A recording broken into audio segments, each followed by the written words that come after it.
আসসালামু আলাইকুম। আজকে আপনাদের সামনে ডিম আলু দিয়ে কীভাবে মজার রেসিপি বানাতে হয় তা তুলে ধরবো।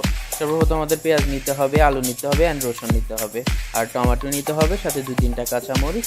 তারপরে আমরা আলুগুলোকে ভালোভাবে ছুলে নেব। চলে দেখতেছেন আলুগুলো 2-3টার মতো নিলে হবে, আলু বেশি না।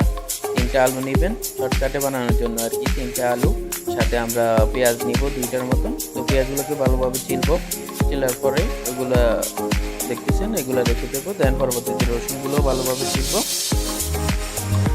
এভাবে চিলার পরে তারপরে 2-3টা রসুন নিলে হবে, বেশি না।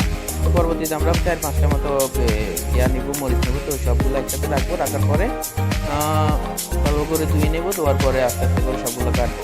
দেন সর্বপ্রথম আমরা আলু কাটি। দেখতেছেন আলুগুলো এভাবে কুচি কুচি করে কেটে নিতে হবে। দেখতেছেন এভাবে কুচি কুচি করে কেটে নেবেন আলুগুলো কুচি কুচি করার পরে আমরা তারপর পেঁয়াজও এইভাবে আমরা কুচি কুচি করে কেটে ফেলবো। দেখতেছেন এভাবে পেঁয়াজগুলো ভালোভাবে কুচি কুচি করে নেবেন। দেন পরবর্তীতে আমরা দেখতেছি সবগুলো একসাথে কেটে ফেললাম। কেটে একটা এর মধ্যে রাখলাম, ঠিক আছে। সবগুলো রাখার পরে এখানে আমরা 3-4টা মতো ডিম সিদ্ধ করে নেব। তো ডিম সিদ্ধ করার পরে আমরা ভালোভাবে খোসাগুলো সরিয়ে নিব ডিম থেকে। দেখতেছেন এগুলো সরিয়ে নেওয়ার পরে এরকম কালার আসবে। তো এগুলোকে আমরা হাফ করে নেব, মধ্যখান দিয়ে কেটে নেব।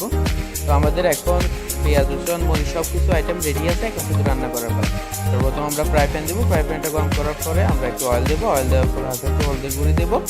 দেন হলদের গুঁড়ির পরে হালকা একটু লবণ দেবো। লবণ দেওয়ার পরে আমরা এগুলো তেলের মধ্যে মিক্স করে ফেলবো, কারণ এখানে আমরা ডিমগুলো দিব। ডিমগুলো একটু কালার আসবে। ডিমগুলো এখানে একটু সামান্য পরিমাণে ফ্রাই করে নেব। ফ্রাই করে নেওয়ার পরে দেখতেছেন এগুলো ভালো একটু নাড়াচাড়া করে দেবেন, উল্টে দেবেন, যাতে একটু কালার চেঞ্জ হয়ে যাবে ডিম। দেখতেছেন এগুলো কালার চেঞ্জ হয়ে গেছে, এগুলো ফ্রাই করা হয়ে গেছে।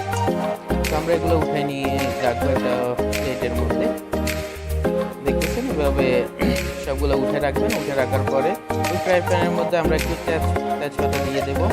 তেজপাতা দেওয়ার পরে আমরা এখানে পেঁয়াজ, তারপরে মরিচ, এই সবগুলা দিয়ে ভালো করে এগুলা কষায় নিব। কষায় নেওয়ার পরে আমাদের টমেটো যেগুলো ছিল টমেটোগুলো দিয়ে দেব। তারপর আমরা হলদের গুঁড়ি, মরিচের গুঁড়ি, তারপরে হচ্ছে ধরেন জিরা, ধনিয়া সব মিক্স করে দিয়ে দেবো। দিয়ে দেওয়ার পরে এগুলো ভালোভাবে কষাবো। কষানোর পরে পানি দিয়ে দেব। পানি দিয়ে আবার ভালো করে কষাবো এগুলোকে। দেখতেছেন এভাবে কিছুক্ষণ কষায় নেবেন। কষায় নেওয়ার পরে পরবর্তীতে একটু রাখবেন। রাখার পরে আবার নাড়ি দিবেন। নাড়ি দেওয়ার পরে আমাদের আলু যেগুলো আছে আলুগুলো ভালো দিয়ে দিবেন। আলুগুলো দিয়ে মিক্স করে দিবেন।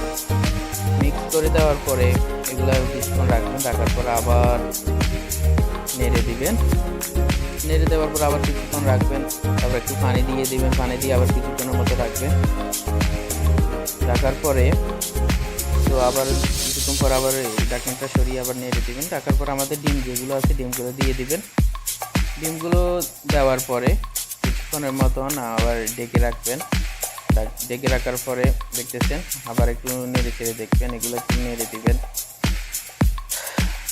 এগুলো একটু নেওয়ার পরে দেন পরবর্তীতে আবার একটু মতো রাখবেন। তো পরবর্তীতে দেখতেছেন যে আমাদের রেসিপি হয়ে গেল ডিম আলুর মজার একটা রেসিপি হয়ে গেল। এখন এটা খাওয়া